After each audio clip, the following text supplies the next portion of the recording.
ஐரோப்பிய தமிழ் வானொலியின் வாரம் ஒரு வலம். ஐரோப்பிய தமிழ் வானொலி உறவுகளுக்கு வணக்கம். தொடர்வது இந்த வாரத்தின் இலங்கையின் முக்கிய செய்திகள்.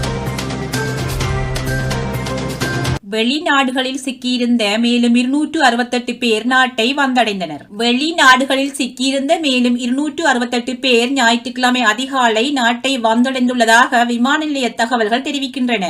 ஐக்கிய அரபு ராச்சியத்திற்கு தொழில் வாய்ப்பிற்காக சென்று அங்கு பல்வேறு இன்னல்களுக்கு முகம் கொடுத்து நாடு திரும்ப முடியாமல் இருந்த 268 இலங்கையர்களே இவ்வாறு நாடு திரும்பியுள்ளனர். குறித்த அனைவரும் ஸ்ரீலங்கன் விமான சேவைக்கு சொந்தமான விசேட விமானங்களின் ஊடாக நாட்டை வந்தடைந்துள்ளனர். இவ்வாறு வருகை தந்துள்ள அனைவரும் தனிமைப்படுத்தல் நடவடிக்கைக்காக தனிமைப்படுத்தல் மையங்களுக்கு அனுப்பி வைக்கப்பட்டுள்ளதாக விமான நிலைய தகவல்கள் தெரிவிக்கின்றன.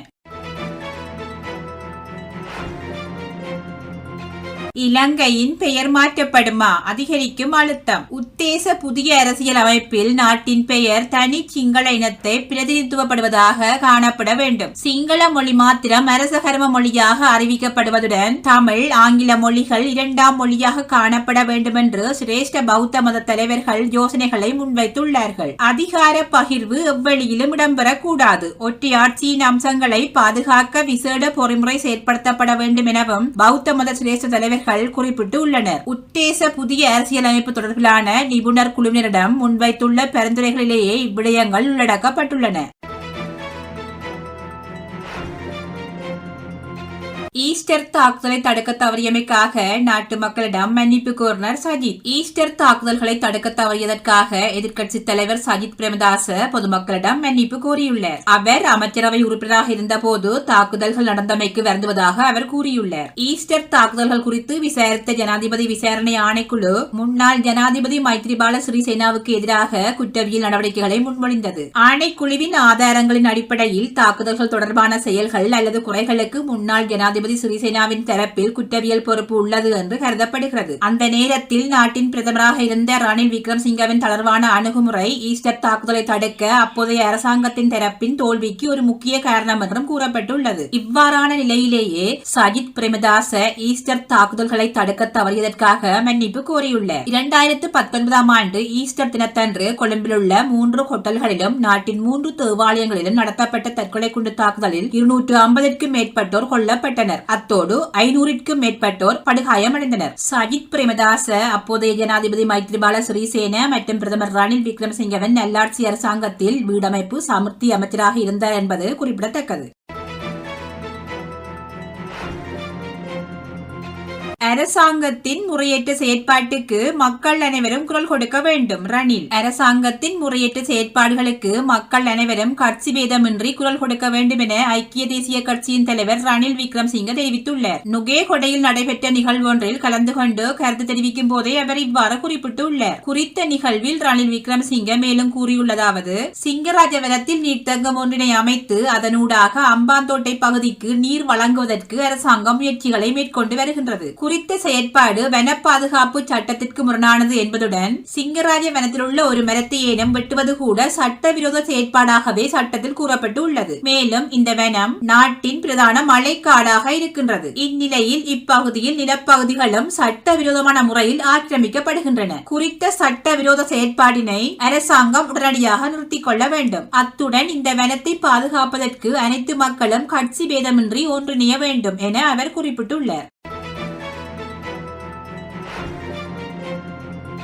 அரசாங்கம் கடன் வரம்பை ஒருபோதும் மீறவில்லை. அஜித் நிவாட் கப்ரால். 2020 ஆண்டில் அரசாங்கம் கடன் வரம்பை ஒருபோதும் மீறவில்லை என மறுசீரமைப்பு ராஜாங்க அமைச்சர் அஜித் நிவாட் கப்ரால் தெரிவித்துள்ளார். தற்போதைய அரசாங்கம் அரசியலமைப்பு மற்றும் சட்ட திட்டங்களுக்கு ஏற்ப செயற்படவில்லை என நாடாளுமன்ற உறுப்பினர் இரான் விக்ரமரத்ன எழுப்பிய கேள்விக்கு பதிலளிக்கும் போதே ராஜாங்க அமைச்சர் இவ்வாறு குறிப்பிட்டுள்ளார். மேலும் 2020 ஆண்டில் நாட்டில் எழுந்த நிலைமைக்கு ஏற்ப ஜனாதிபதி அரசியலமைப்பின்படியே செயற்பட்டார் எனவும் அஜித் நிவாட் கப்ரால் சுட்டிக்காட்டியுள்ளார். இதேவேளை கொரோனா வைரஸ் தொற்றினால் பாதிக்கப்பட்ட மக்களுக்கு 5000 ரூபாய் கொடுப்பனவும் அரசாங்கத்தினால் வழங்கப்பட்டுள்ளது எனவும் அவர் குறிப்பிட்டுள்ளார். அந்த வகையில் கொரோனா வைரஸ் தொற்று அச்சுறுத்தல் இன்னும் நாட்டில் காணப்படுகின்ற நிலையில் அரசாங்கத்தின் நடவடிக்கைகளுக்கு இடையூறு விளைவிக்க வேண்டாம் எனவும் அஜித் நிவாட் கப்ரால் எதிர்க்கட்சியை கேட்டுக்கொண்டார். ஈஸ்டர் தாக்குதலின் சூத்திரதாரியாக நௌஃபர் மௌலவி அடையாளம். ஈஸ்டர் தாக்குதலின் சூத்திரதாரி என தற்போது தடுத்து வைக்கப்பட்டுள்ள நௌஃபர் மௌலவி அடையாளம் காணப்பட்டுள்ளார். சஹ்ரானையும் அவரது ஆதரவாளர்களையும் மூளைச்சலவை செய்வதன் மூலம் தாக்குதலை நடத்த தூண்டிவிட்டார் என்பது தெரிய வந்துள்ளதாக பொது பாதுகாப்பு அமைச்சர் சரத் வீரசேகர தெரிவித்துள்ளார். உளவுத்துறை தகவல்களின்படி லுக்மான் தாலிப் அகமட் என்ற தீவிரவாதிகள் 2016 முதல் தாக்குதல்கள் நடக்கும் வரை பல சந்தர்ப்பங்களில் சஹ்ரானை சந்தித்ததாகவும் பொது பாதுகாப்பு அமைச்சர் தெரிவித்துள்ளார். இதில் லுக்மான் தாலிப் அகமட் இலங்கையில் பிரச்சாரங்களை நடத்த ஏற்பாடு செய்துள்ளதாகவும் அமைச்சர் குறிப்பிட்டுள்ளார். இதேவேளை சாரா ஜஸ்மின் என்பவர் இறந்துவிட்டாரா இல்லையா என்பதை உறுதிப்படுத்த புலனாய்வு துறையினர் விசாரணைகளை மேற்கொண்டு வருவதாகவும் அமைச்சர் சரத் வீரசேகர தெரிவித்துள்ளார்.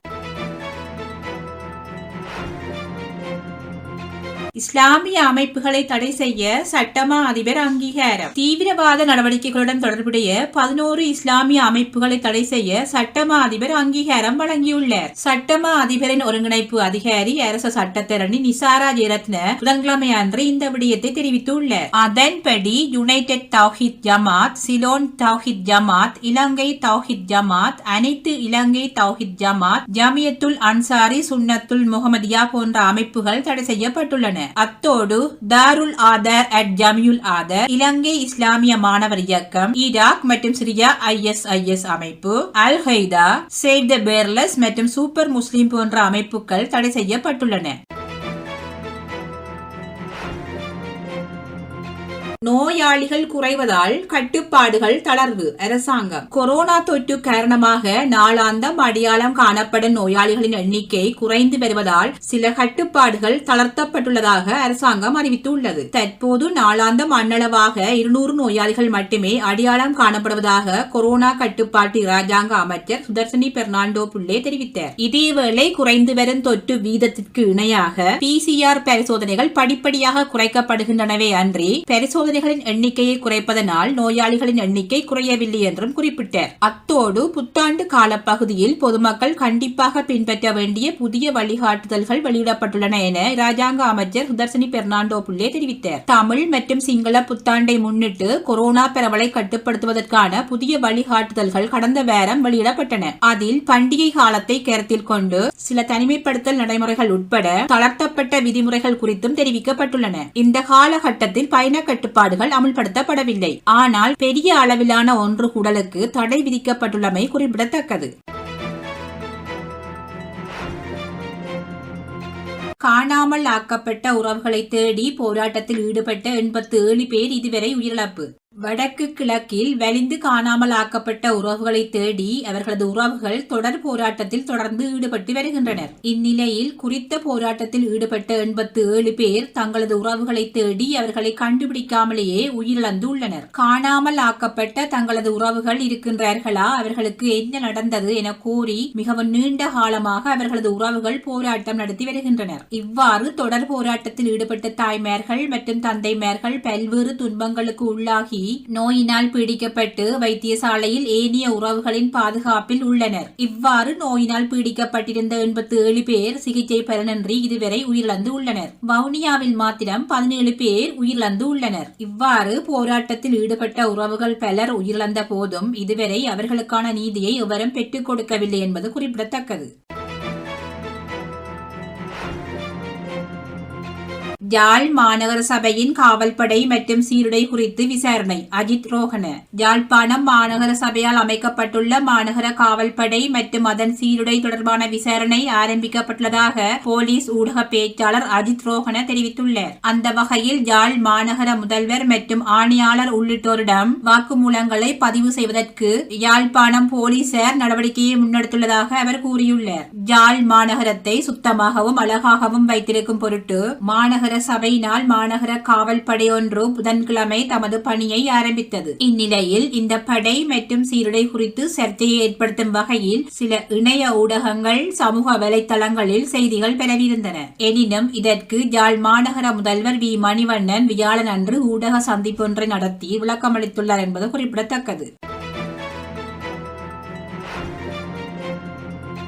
உயர்தர பரீட்சை புலமை பரிசில் பரீட்சைகளின் திகதி அறிவிப்பு. 2021 ஆண்டு காப்போத உயர்தர பரீட்சை எதிர்வரும் அக்டோபர் 4ஆம் தேதி ஆரம்பமாகும் என கல்வி அமைச்சு அறிவித்துள்ளது. அக்டோபர் 4ஆம் தேதி முதல் அக்டோபர் 30ஆம் தேதி வரை குறித்த பரீட்சைகள் நடைபெற உள்ளன. அதேபோல் தரம் 5 புலமை பரிசில் பரீட்சை அக்டோபர் 3ஆம் தேதி இடம்பெறும் என கல்வி அமைச்சர் GL பீரிஸ் தெரிவித்துள்ளார். அடுத்து செவிக்கு இனிமையாக வரும் பாடலை தொடர்ந்து செய்திகளை கேட்கலாம். தொடர்வது இந்திய செய்திகள். கொரோனா வைரஸ் தொற்றின் தாக்கம் அதிகரிப்பு. பிரதமர் மோடி தலைமையில் அவசர ஆலோசனை கூட்டம். இந்தியாவில் கொரோனா வைரஸ் தொற்றின் தாக்கம் திடீரென அதிகரித்து வருகின்றமை தொடர்பாக அவசர ஆலோசனை கூட்டம் ஒன்று பிரதமர் நரேந்திர மோடி தலைமையில் இடம்பெற்று வருகின்றது. குறித்த கூட்டத்தில் சுகாதாரத்துறை செயலாளர், அமைச்சரவை செயலாளர், முதன்மை செயலாளர் மற்றும் ஏனைய முக்கிய அதிகாரிகள் ஆகியோர் பங்கேற்று உள்ளனர். கொரோனா வைரஸ் தொற்றினை கட்டுப்படுத்துவதற்கு மேற்கொள்கின்ற முன்னெச்சரிக்கை நடவடிக்கைகள், தடுப்பூசி செலுத்தும் செயற்பாட்டினை மேலும் விரைவுபடுத்தல், கொரோனா நடைமுறைகள் இறுக்கமாக கடைபிடித்தல் ஆகியவை தொடர்பில் அதிகம் கவனம் செலுத்தப்படும் என எதிர்பார்க்கப்படுகின்றது. இந்தியாவில் கடந்த 24 மணி நேரத்தில் கொரோனா வைரஸ் தொற்றுக்கு உள்ளானவர்களின் எண்ணிக்கை 93,000 கடந்துள்ளமை குறிப்பிடத்தக்கது. சத்தீஸ்கர் மாநிலத்தில் துப்பாக்கி சண்டை. நக்சலைட்டுகளின் தாக்குதலில் பாதுகாப்பு படை வீரர்கள் 23 பேர் உயிரிழப்பு. சத்தீஸ்கர் மாநிலத்தில் பாதுகாப்பு படையினருக்கும் நக்சலைட்டுகளுக்கும் இடையில் கடுமையான துப்பாக்கி சண்டை இடம்பெற்று உள்ளது. இதன்போது நக்சலைட்டுகளினால் மேற்கொள்ளப்பட்ட தாக்குதலில் பாதுகாப்பு படை வீரர்கள் 23 பேர் உயிரிழந்து உள்ளனர். சனிக்கிழமை சத்தீஸ்கர் பியாப்பூர் மற்றும் சுக்மா மாவட்டங்களின் எல்லை பகுதியிலேயே இந்த துப்பாக்கி சண்டை இடம்பெற்று உள்ளது. மேலும் சம்பவத்தில் உயிரிழந்துள்ள வீரர்களின் உடல்கள் இன்று கண்டெடுக்கப்பட்டதுடன் மோதலில் காயமடைந்த ஏனைய வீரர்கள் சிகிச்சைக்காக வைத்தியசாலையில் அனுமதிக்கப்பட்டுள்ளதாக இந்திய ஊடக தகவல்கள் தெரிவிக்கின்றன. இதேவேளை வீரர்களின் உயிர் தியாகம் வீண் போகாது, அவர்களை தேசம் எப்போதும் நினைவு கூறும் என பிரதமர் நரேந்திர மோடி மற்றும் சத்தீஸ்கர் மாநில முதலமைச்சர் ஆகியோர் கூறியுள்ளமை குறிப்பிடத்தக்கது.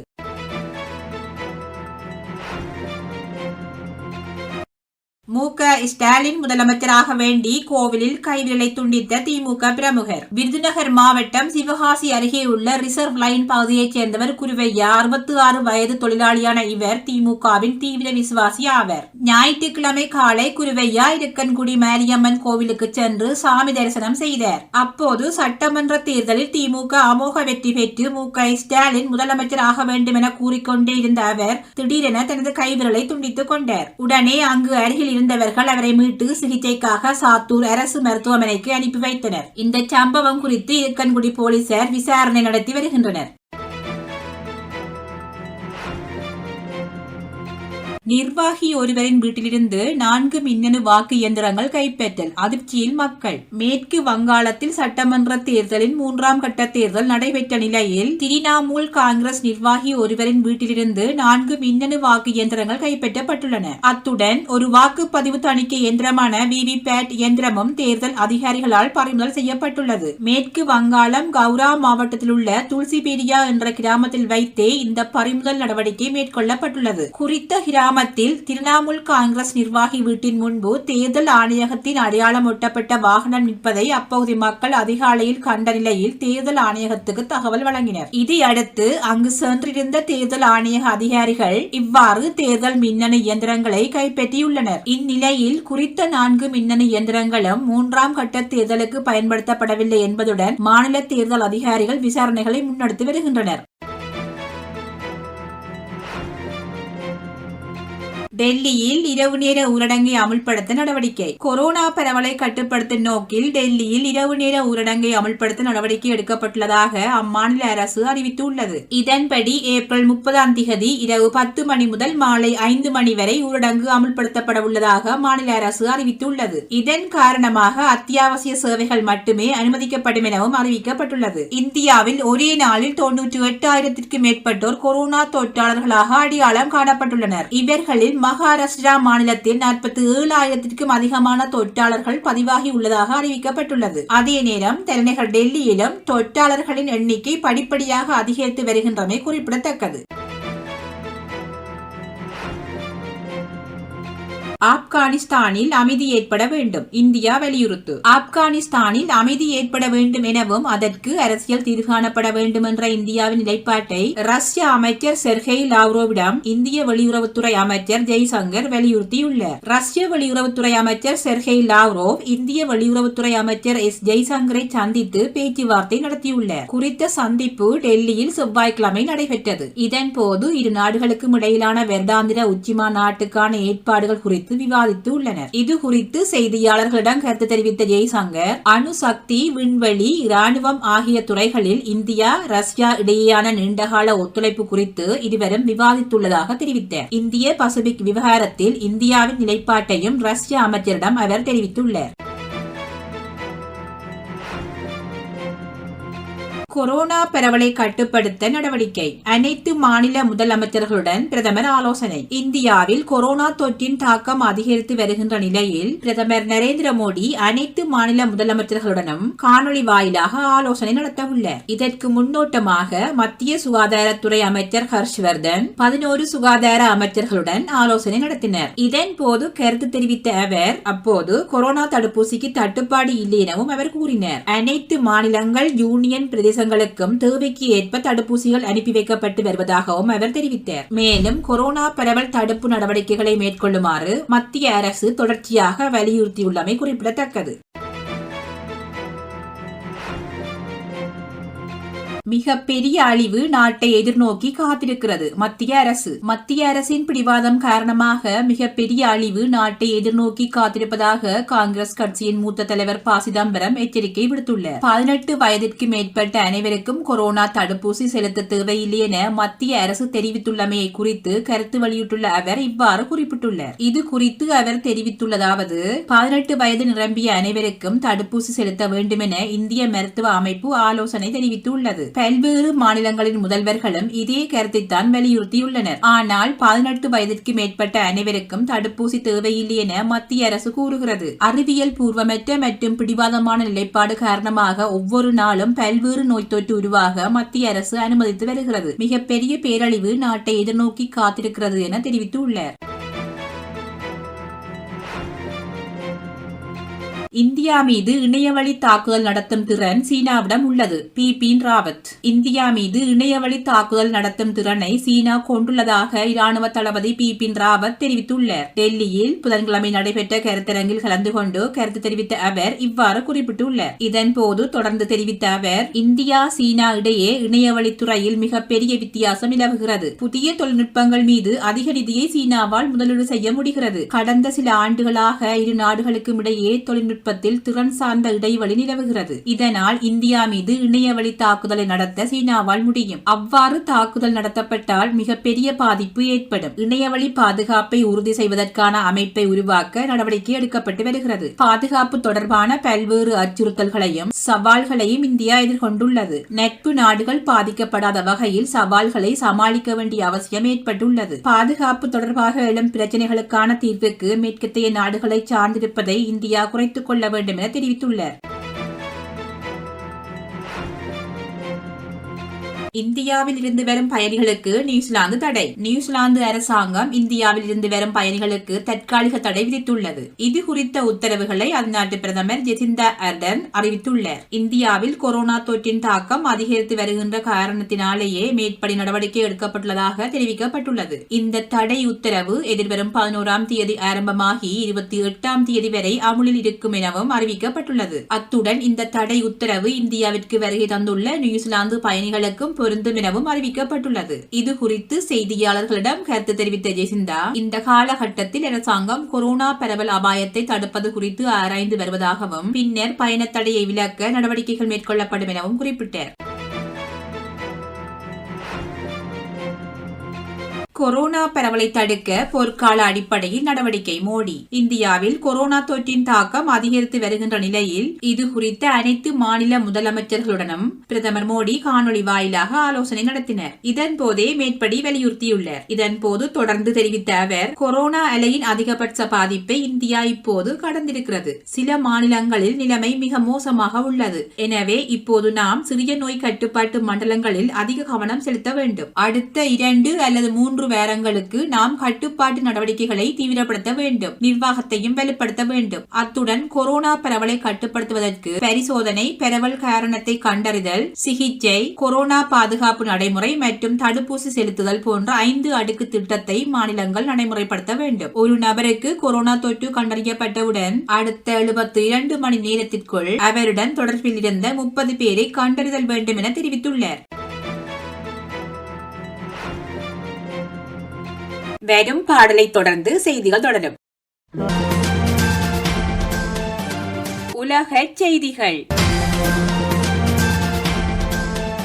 ஜாவா கடல் பகுதியில் சரக்கு கப்பலுடன் படகு மோதி விபத்து, 17 பேர் மாயம். இந்தோனேசியாவின் பிரதான தீவான ஜாவா கடல் பகுதியில் சரக்கு கப்பலுடன் மீன்பிடி படகு மோதிய விபத்தில் 17 பேர் காணாமல் போயுள்ளனர். அத்துடன் மீன்பிடி படகில் பயணித்த 15 பேர் இதுவரை மீட்கப்பட்டுள்ளதுடன் காணாமல் போன 17 பேரை தேடும் பணி தொடர்ந்து முன்னெடுக்கப்பட்டு வருகின்றது. இந்த விபத்தில் சிக்கிய கப்பல் மற்றும் படகு ஆகியன இந்தோனேசியர்களுடையது என்பதுடன் குறித்த சரக்கு கப்பல் 30,000 தொன் கொள்ளளவு கொண்ட சரக்குகளுடன் படகு மீது மோதி உள்ளமை குறிப்பிடத்தக்கது.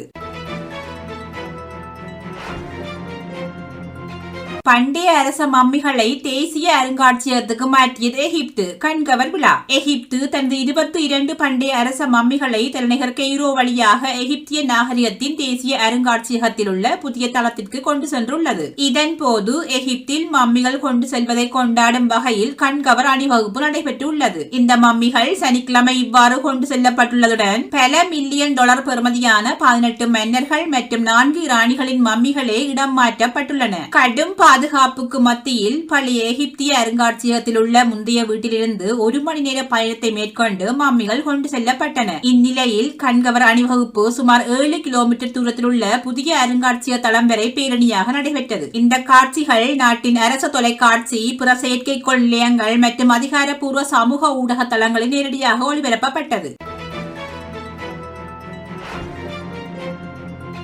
கொசோவாவின் புதிய ஜனாதிபதியாக வயோசா ஒஸ்மானி தெரிவானார். தெற்கு ஐரோப்பிய நாடான கொசோவாவின் அடுத்த 5 ஆண்டுகளுக்கான புதிய ஜனாதிபதியாக 38 வயதான வயோசா ஒஸ்மானி தெரிவு செய்யப்பட்டுள்ளார். போருக்கு பிந்தைய காலத்தில் நாட்டின் 7வது மற்றும் 2வது பெண் ஜனாதிபதியாக இவர் தெரிவாகியுள்ளார். 2 நாட்கள் இடம்பெற்ற 120 உறுப்பினர்களை கொண்ட நாடாளுமன்ற விசேட அமர்வில் இடம்பெற்ற வாக்கெடுப்பில் புதிய ஜனாதிபதி தெரிவாகியுள்ளார். இதன்படி வயோசா ஒஸ்மானிக்கு ஆதரவாக 71 வாக்குகள் கிடைக்கப்பெற்றதுடன் 2 எதிர்க்கட்சிகளும் செர்பிய சிறுபான்மை கட்சியும் வாக்களிப்பை புறக்கணித்திருந்தன. கொசோவா விடுதலை இராணுவத்தின் தலைவரும் ஜனாதிபதியுமான கசிம் தாசி சர்வதேச நீதிமன்றத்தின் போர் குற்றச்சாட்டுக்களை எதிர்கொண்டுள்ள நிலையில் தனது பதவியை ராஜினாமா செய்திருந்தார். இந்நிலையில் புதிய ஜனாதிபதி தெரிவாகியுள்ளார் என்பது குறிப்பிடத்தக்கது.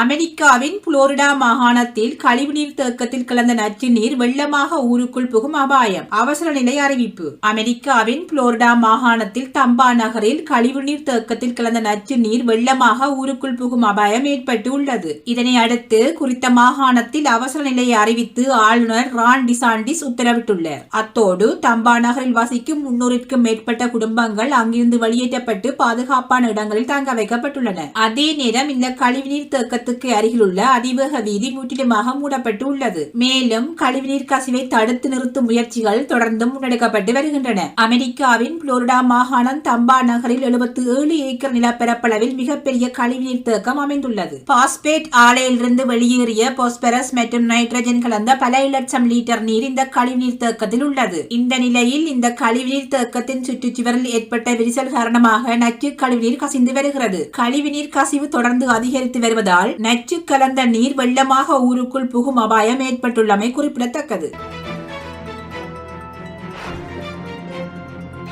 புதிய மாறுபாடுள்ள வைரஸ் அதிகரிப்பு, வெளிநாட்டுக்கு பயணம் மேற்கொள்ள வேண்டாம் என ரஷ்யா அறிவிப்பு. புதிய மாறுபாடுள்ள கொரோனா வைரஸ் தொற்று அதிகரித்ததை அடுத்து வெளிநாட்டுக்கு பயணம் மேற்கொள்ள வேண்டாம் என அந்நாட்டு மக்களுக்கு ரஷ்ய அரசாங்கம் அறிவித்து உள்ளது. இது குறித்து கருத்து தெரிவித்த பொது சுகாதார கண்காணிப்பகத்தின் தலைவர் அன்னா பொப்போவா, இதுவரை பிரித்தானியாவின் 81 கொரோனா மாதிரிகளும் மற்றும் தென்னாப்பிரிக்காவின் 6 கொரோனா மாதிரிகளும் உறுதிப்படுத்தப்பட்டு அவர்கள் தனிமைப்படுத்தப்பட்டு உள்ளனர். இந்த பாதிப்புகள் எல்லாம் ஐரோப்பிய, ஆசிய, தென் அமெரிக்கா நாடுகளில் மற்றும் ஆப்பிரிக்க கண்டத்திலும் அதே அளவில் காணப்படுகின்றன. உலகம் முழுவதும் பிரித்தானியா மற்றும் தென்னாப்பிரிக்கா வைரஸின் பாதிப்புகள் பதிவு செய்யப்பட்டு வருவது அதிகரித்து உள்ளது. இதனால் ரஷ்யர்கள் வெளிநாட்டுக்கு பயணம் மேற்கொள்ள வேண்டாம் என கூறினர். உலகளவில் கோவிட்-19 தொற்றினால் அதிக பாதிப்பினை எதிர்கொண்டுள்ள 3வது நாடாக விளங்கும் ரஷ்யாவில் 45,89,540 பேர் பாதிக்கப்பட்டு உள்ளனர். 1,717,000 பேர் உயிரிழந்து உள்ளனர்.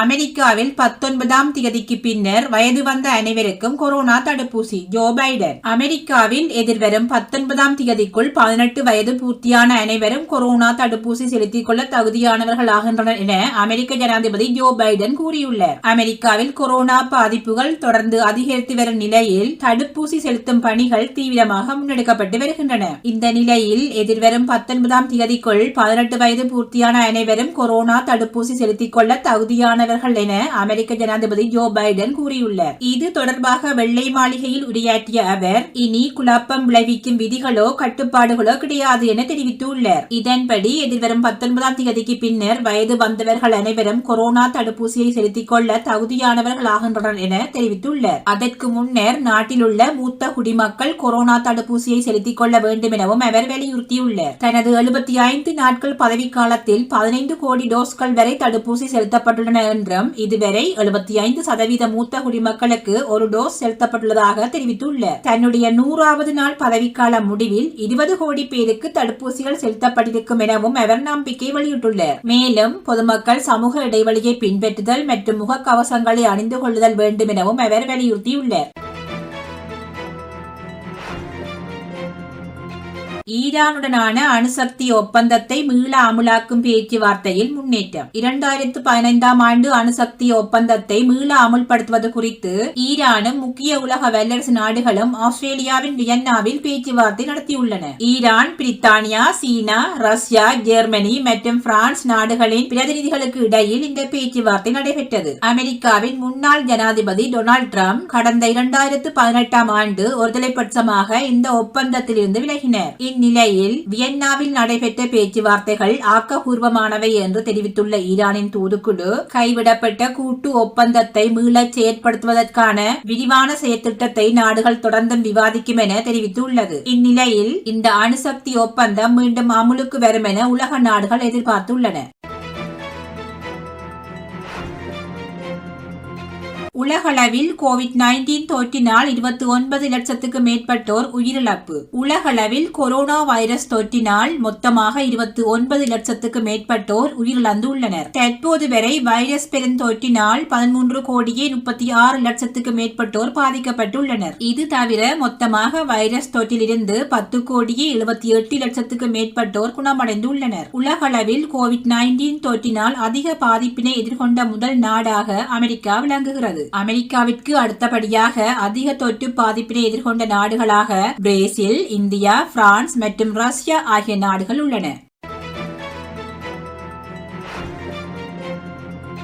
வடகொரியாவில் வைரஸ் பாதிப்பு இல்லை, WHO-விடம் அறிக்கை தாக்கல். கொரோனா வைரஸ் தொற்று தமது நாட்டில் இல்லை என வடகொரியா உலக சுகாதார ஸ்தாபனத்திடம் அறிக்கை ஒன்றை தாக்கல் செய்துள்ளது. இந்த விடயம் தொடர்பாக உலக சுகாதார ஸ்தாபனத்தின் வடகொரியாவுக்கான பிரதிநிதி எட்வின் சால்வடார் கூறுகையில், கடந்த ஆண்டு ஏப்ரல் 1ஆம் தேதி வடகொரியாவில் 23,121 பேருக்கு கொரோனா பரிசோதனை செய்யப்பட்டதாக தெரிவித்தார். எனினும் பரிசோதனை முடிவில் யாருக்கும் வைரஸ் தொற்று இல்லை என்பது உறுதியான அவர் மேலும் தெரிவித்தார். அதன் பின்னர் கடந்த மார்ச் 26ஆம் தேதி முதல் ஏப்ரல் 1ஆம் தேதி வரை 732 பேருக்கு பரிசோதனை செய்யப்பட்டது. எனினும் அதன் முடிவுகளை உலக சுகாதார அமைப்பிடம் வடகொரியா வழங்க மறுக்கிறது என்றும், எத்தனை பேர் தனிமைப்படுத்தப்பட்டுள்ளார்கள், அறிகுறிகளுடன் எத்தனை பேர் இருக்கிறார்கள் என்பதையும் கூற அரசு மறுக்கிறது எனவும் அவர் மேலும் குறிப்பிட்டார். இதேவேளை வடகொரியா தலைநகர் பியாங்யாங்கில் நடைபெற்ற அரசியல் மாநாடு ஒன்றில் உரையாற்றிய அந்த நாட்டின் தலைவர் கிம் ஜாங் அன், ஏற்கனவே சர்வதேச நாடுகளின் பொருளாதார தடைகளால் ஏற்பட்டுள்ள நிதி நெருக்கடிக்கு மத்தியில் கொரோனா கட்டுப்பாடுகளால் உருவான பொருளாதார இழப்பு நாட்டை மிக மோசமான நிலைக்கு கொண்டு சென்றுள்ளதாக தெரிவித்தார். இந்த நிலையில்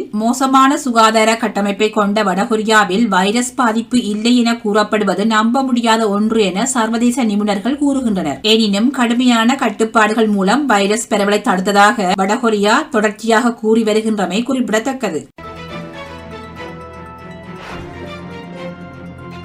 அனைத்து சர்வதேச பயணிகளுக்குமான COVID-19 சோதனை புதிய திட்டத்தை வெளியிட்டது பிரித்தானியா. போக்குவரத்து சமச்சீர் விலக்கு திட்டத்தின் கீழ் நாடுகள் ஆபத்து அடிப்படையில் வகைப்படுத்தப்படும். இதன் அடிப்படையில் பயணிகள் வரவேற்கப்பட உள்ளனர். இதன்படி பயணிகள் அவர்கள் புறப்படுவதற்கு முன்பும் திரும்பும் போதும் கொரோனா வைரஸ் சோதனைகள் எடுக்க வேண்டும். எனினும் மே 17ஆம் தேதி முதல் வெளிநாட்டு விடுமுறைகள் அனுமதிக்கப்படுமா என்பதை அரசாங்கம் உறுதிப்படுத்தவில்லை. போக்குவரத்து ஒளி அமைப்பு எவ்வாறு செயற்படும்? பச்சை பயணிகள் திரும்பி வரும்போது தனிமைப்படுத்த வேண்டிய அவசியமில்லை. ஆனால் புறப்படுவதற்கு முந்தைய சோதனை, அதேபோல் பிரித்தானியா திரும்பும் போது PCR சோதனை. செம்மஞ்சள் பயணிகள் 10 நாட்களுக்கு தனிமைப்படுத்த வேண்டும். அதேபோல் புறப்படுவதற்கு முந்தைய சோதனை மற்றும் 2 PCR சோதனைகளையும் எடுக்க வேண்டும். சிவப்பு பயணிகள் நிர்வகிக்கப்பட்ட தனிமைப்படுத்தப்பட்ட ஹோட்டலில் 10 நாட்கள் தங்குவதற்கும் புறப்படுவதற்கு முந்தைய சோதனை மற்றும் 2 PCR சோதனைகளுக்கும் கட்டணம் செலுத்த வேண்டும். எந்த நாடுகள் பச்சை, செம்மஞ்சள் அல்லது சிவப்பு நிறமாக இருக்கும் என்று அரசாங்கம் இன்னும் அறிக்கையிடவில்லை. ஆனால் மே மாத தொடக்கத்தில் இது குறித்த அறிவிப்பு வெளியாகும். கடந்த வெள்ளிக்கிழமை பாகிஸ்தான், பிலிப்பைன்ஸ், கென்யா மற்றும் பங்களாதேஷ் ஆகியவை சிவப்பு பட்டியலில் சேர்க்கப்பட்டன. எந்த ஒரு நடவடிக்கைகளையும் திரும்ப பெற முடியுமா என்பதை பார்க்க ஜூன் மாத இறுதியில் விதிகள் மதிப்பாய்வு செய்யப்படும் என்று அரசாங்கம் தெரிவித்துள்ளது. தேவைப்பட்டால் போரில் ஈடுபட்டு கடைசி நாள் வரை போராடுவோம். சீனாவுக்கு தைவான் எச்சரிக்கை. தேவைப்பட்டால் போரில் ஈடுபட்டு கடைசி நாள் வரை போராடுவோம் என சீனாவுக்கு தைவான் எச்சரிக்கை விடுத்துள்ளது. தைவானின் வான் பாதுகாப்பு மண்டலத்தில் போர் விமானங்களை பறக்கவிட்ட சீனாவின் செயற்பாட்டுக்கு எதிர்ப்பு தெரிவித்து கருத்து தெரிவிக்கையிலேயே தைவான் வெளியுறவு அமைச்சர் ஜோசப் வு இதனை தெரிவித்தார். இதன் போது அவர் மேலும் கூறுகையில், நாங்கள் எங்களை தற்காத்துக் கொள்ள தயாராக இருக்கிறோம். அதில் எந்த கேள்விக்கும் இடமில்லை. நாங்கள் போரில் ஈடுபட சூழ்நிலை ஏற்பட்டால் போரில் ஈடுபடுவோம். தேவைப்பட்டால் எங்களை தற்காத்துக் கொள்ள கடைசி நாள் வரை போராடுவோம். தைவானில் ஜனநாயக ரீதியாக தேர்ந்தெடுக்கப்பட்ட அரசாங்கத்தை சீனா அங்கீகரிக்கவில்லை. சீனா ஒரு புறம் தங்களது ஆறுதல்களை அனுப்புவதன் மூலம் தைவான் மக்களை கவர்ந்திழுக்க விரும்புகிறார்கள். ஆனால் அதே நேரத்தில் தைவான் மக்களை அச்சுறுத்துவதை நோக்கமாக கொண்டு தைவானுக்கு அருகில் தங்களது இராணுவ விமானங்களையும் இராணுவ கப்பல்களையும் அனுப்புகிறார்கள். சீனர்கள் தைவான் மக்களுக்கு மிகவும் கவலையான சமிக்கைகளை அனுப்புகிறார்கள். அதை நான் தோற்கடிப்பதாகவே வகைப்படுத்துவேன் என கூறினர். தைவானை தங்களது பிராந்தியம் என உரிமை கொண்டாடும் சீனா தேவைப்பட்டால் அமைதியான முறையில் அல்லது இராணுவ பலத்தால் நாட்டை கைப்பற்றுவோம் என அச்சுறுத்தி வருகின்றது. பிரித்தானிய இளவரசர் பிலிப் தனது 99 வயதில் காலமானார். 2ஆம் எலிசபெத் மகாராணியின் கணவரும் இளவரசருமான பிலிப் தனது 99 வயதில் காலமானதாக பக்கிங்ஹாம் அரண்மனை அறிவித்துள்ளது. 65 ஆண்டு காலங்கள் சேவையாற்றிய இளவரசர் பிலிப் வெள்ளிக்கிழமை காலை வின்சர் கோட்டையில் காலமானதாக பக்கிங்ஹாம் அரண்மனை வெளியிட்டுள்ள அறிக்கையில் தெரிவிக்கப்பட்டுள்ளது. எடின்பர்க் டியூக் இளவரசர் பிலிப் 2017ஆம் ஆண்டு அரச கடமைகளில் இருந்து ஓய்வு பெற்றார். பின்னர் பெரும்பாலும் பார்வையில் இருந்து விலகியே இருந்தார். சமீபத்திய ஆண்டுகளில் உடல்நிலை சரியில்லாமல் இருந்த இளவரசர் பிலிப் அண்மையில் 2 முறை மருத்துவமனையில் அனுமதிக்கப்பட்டு பின்னர் ஆரோக்கியத்துடன் மருத்துவமனையிலிருந்து வெளியேறி இருந்தார். பிரித்தானிய வரலாற்றில் மிக நீண்ட காலம் பணியாற்றிய இளவரசராக இளவரசர் பிலிப் உள்ளார். இந்த தம்பதியருக்கு 4 பிள்ளைகள், 8 பேர குழந்தைகள் மற்றும் 10 பூட்ட குழந்தைகள் உள்ளனர். இளவரசரின் இறுதிச் சடங்கு குறித்து அதிகாரப்பூர்வ விவரங்கள் எதுவும் இதுவரை வெளியிடப்படவில்லை. ஆனால் அவரது விருப்பத்திற்கு ஏற்ப அவருக்கு ஒரு மாநில இறுதிச் சடங்காக இல்லாமல் அரசு சடங்காக இறுதிச் சடங்கு நடைபெறும் என்பது புரிந்து கொள்ளப்படுகிறது. கிரேக்க மற்றும் டென்மார்க்கின் இளவரசர் பிலிப் 1921ஆம் ஆண்டு ஜூன் 10ஆம் தேதி கோர்பு தீவில் பிறந்தார். 18 வயதில் இளவரசர் ரோயல் கடற்படையில் சேர்ந்தார். அவர் 2ஆம் உலகப் போரின் போது இந்திய பெருங்கடல் மற்றும் மத்திய திரைக்கடலில் பணியாற்றினார். 1947ஆம் ஆண்டில் அவர் தனது கிரேக்க மற்றும் டேனிஷ் அரச பட்டங்களை கைவிட்டார். 2ஆம் எலிசபெத் மகாராணி இளவரசர் திருமணம் 2ஆம் உலகப் போர் முடிந்த பின்னர் நடந்த முதல் பெரிய அரச சந்தர்ப்பமாகும். திருமணம் நவம்பர் 20ஆம் தேதி நடைபெற்றது. ராணி ஆவதற்கு 5 ஆண்டுகளுக்கு முன்பே இளவரசர் ராணியை மணந்தார். அடுத்து வரும் பாடலை தொடர்ந்து செய்திகள் தொடரும். விளையாட்டுச் செய்திகள். மெரதன் ஓட்டத்தில் புதிய உலக சாதனை படைப்பு. கென்யாவின் ருத் செபன்கெடிச் என்ற பெண்மணி பெண்களுக்கான அரை மெரதன் ஓட்டத்தில் புதிய உலக சாதனையை படைத்துள்ளார். இவர் 1 மணி நேரம் 4 நிமிடங்கள் மற்றும் 2 வினாடிகளில் இலக்கை அடைந்துள்ளார். இந்நிலையில் கடந்த ஆண்டு பிப்ரவரியில் எதியோப்பியாவின் அபாபெல் ஜெசானே பதிவு செய்த 1 மணி நேரம் 4 நிமிடங்கள் 31 வினாடிகள் என்ற சாதனை அரை நிமிடங்கள் வித்தியாசத்தில் முறியடிக்கப்பட்டுள்ளது. இதேவேளை இதே போட்டியில் எதியோப்பியாவின் ஜலம் செர்ஃப் ஜெஹிவால ஜோசப் 2வது இடத்தை பிடித்துள்ளதுடன் கென்யாவின் கெலன் ஓப்ரி 3வது இடத்தை பிடித்துள்ளார். அத்துடன் ஒரே அரை மரதன் ஓட்டத்தில் 3 பெண்கள் 65 நிமிடங்களுக்குள் ஓடி முடித்துள்ளமையும் சாதனையாக பார்க்கப்படுகிறது. Ashleigh Barty champion Miami Open டென்னிஸில். மயாமி ஓபன் டென்னிஸ் ஒற்றையரில் ஆஸ்திரேலியாவின் ஆஷ்லே பார்டி சாம்பியன் பட்டத்தை கைப்பற்றினார். அமெரிக்காவில் மயாமி ஓபன் டென்னிஸ் தொடர் நடந்தது. இதன் பெண்கள் ஒற்றையர் பிரிவு ஃபைனலில் உலகின் நம்பர் 1 ஆஸ்திரேலியாவின் ஆஷ்லே பார்டி 9வது இடத்தில் உள்ள கனடாவின் பியான்கா மோதினர். முதல் செட்டை ஆஷ்லே பார்டி 6-3 என கைப்பற்றினர். தொடர்ந்து அசத்திய இவர் 2வது செட்டில் 4-0 என முன்னிலை வகித்திருந்த போது வலது ஏற்பட்ட காயத்தால் பியான்கா போட்டியிலிருந்து விலகுவதாக தெரிவித்தார். இதனை அடுத்து ஆஷ்லே பார்டி வெற்றி பெற்றதாக அறிவிக்கப்பட்டு தொடர்ந்து 2வது முறையாக கோப்பை வென்றார். இது இந்த சீசனில் ஆஷ்லே பார்டி வென்ற 2வது சாம்பியன் பட்டம். கடந்த பிப்ரவரி மாதம் ஆஸ்திரேலியாவின் மெல்போர்னில் நடந்த ஜெர்ரா ரிவா கிளாசிக் தொடரில் கோப்பை வென்றிருந்தார்.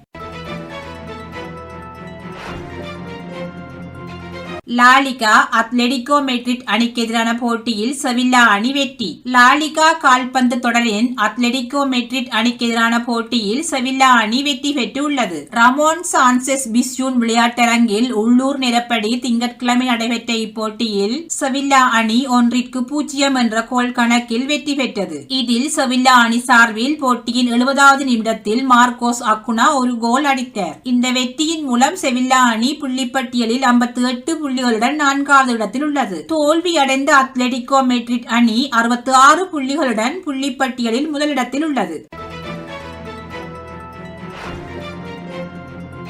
டோக்கியோ ஒலிம்பிக் போட்டி. இந்திய துப்பாக்கி சுடுதல் அணிக்கு தமிழக வீராங்கனை இளவேனில் தேர்வு. ஒலிம்பிக் போட்டி ஜப்பான் தலைநகர் டோக்கியோவில் ஜூலை 23ஆம் தேதி முதல் ஆகஸ்ட் 8ஆம் தேதி வரை நடக்கிறது. இந்த போட்டிக்கான 15 பேர் கொண்ட இந்திய துப்பாக்கி சுடுதல் அணியை தேர்வு செய்து தேசிய துப்பாக்கி சுடுதல் சங்கம் நேற்றிரவு அறிவித்தது. இதில் உலகில் நம்பர் 1 வீராங்கனையான கடலூரை சேர்ந்த இளவேனில் வாளறிவன் இடம் பிடித்துள்ளார். 21 வயதான இளவேனில் தகுதி சுற்று போட்டிகளின் மூலம் ஒலிம்பிக் இடத்தை பெறாவிட்டாலும் தொடர்ந்து சிறப்பு ஆட்டத்தை வெளிப்படுத்தியதால் அவருக்கு அணியில் இடம் வழங்கப்பட்டுள்ளது. அதே சமயம் ஒலிம்பிக் கோட்டாவை வென்று தந்தவரும் சமீபத்தில் டெல்லியில் நடந்த உலக கோப்பை துப்பாக்கி சுடுதல் தங்க பதக்கத்தை கைப்பற்றிய வீராங்கனையுமான சிங்கி யாதவுக்கு இடம் கிடைக்கவில்லை. இது கொரோனா காலம் என்பதால் ஒவ்வொரு பிரிவிலும் தலா 2 மாற்று வீரர்களும் தேர்வு செய்யப்பட்டுள்ளனர். தென்னாப்பிரிக்கா தொடர். பாகிஸ்தான் கிரிக்கெட் அணியின் முக்கிய வீரர் விலகல். பாகிஸ்தான் கிரிக்கெட் அணியின் இடதுகை சுழற்பந்து வீச்சாளர் சதாப் கான் உபாதை காரணமாக நடப்பு தென்னாப்பிரிக்கா தொடர் மற்றும் எதிர்வரும் சிம்பாப்வே அணிக்கு எதிரான சுற்றுப்பயணத்தை தவறவிடுவார் என பாகிஸ்தான் கிரிக்கெட் சபை தெரிவித்துள்ளது. கடந்த ஞாயிற்றுக்கிழமை நடைபெற்ற தென்னாப்பிரிக்கா அணிக்கு எதிரான 3வது ஒருநாள் போட்டியின் போது துடுப்பாட்டத்தில் ஈடுபட்டிருந்த சதாப் கானுக்கு இடது கால் விரலில் காயம் ஏற்பட்டது. இதனைத் தொடர்ந்து மேற்கொள்ளப்பட்ட எக்ஸ்ரே சோதனை போது அவருக்கு முறிவு ஏற்பட்டுள்ளதாக தெரிய வந்தது. இதனால் அவரை எதிர்வரும் 4 வாரங்களுக்கு ஓய்வில் இருக்கும்படி மருத்துவ குழு அறிவுறுத்தியுள்ளது. ஆகையால் அவர் எதிர்வரும் போட்டிகளை தவறவிட நேரிட்டுள்ளது. இந்த ஆண்டின் தொடக்கத்தில் தொடையில் காயம் ஏற்பட்டதன் காரணமாக சதாப் கான் நியூசிலாந்து டெஸ்ட் மற்றும் சொந்த மண்ணில் நடைபெற்ற தென்னாப்பிரிக்கா அணிக்கு எதிரான தொடரில் இருந்து விலகியிருந்தார் என்பது குறிப்பிடத்தக்கது. ஆண்களுக்கான படகோட்டும் போட்டியில் தமிழக வீரர்கள் 3 பேர் டோக்கியோ ஒலிம்பிக் போட்டிக்கு தகுதி பெற்றுள்ளனர். ஆண்களுக்கான 49 ER பிரிவில் தமிழக வீரர்கள் வருண் தக்கர் மற்றும் கணபதி ஆகியோர் ஒலிம்பிக் போட்டிக்கு தகுதி பெற்றுள்ளனர். தமிழகத்தின் விஷ்ணு சரவணன் ரேடியல் ஸ்டாண்டர்ட் பிரிவு படகோட்டும் போட்டியில் 11 புள்ளிகளுடன் 2வது இடம் பெற்றார்.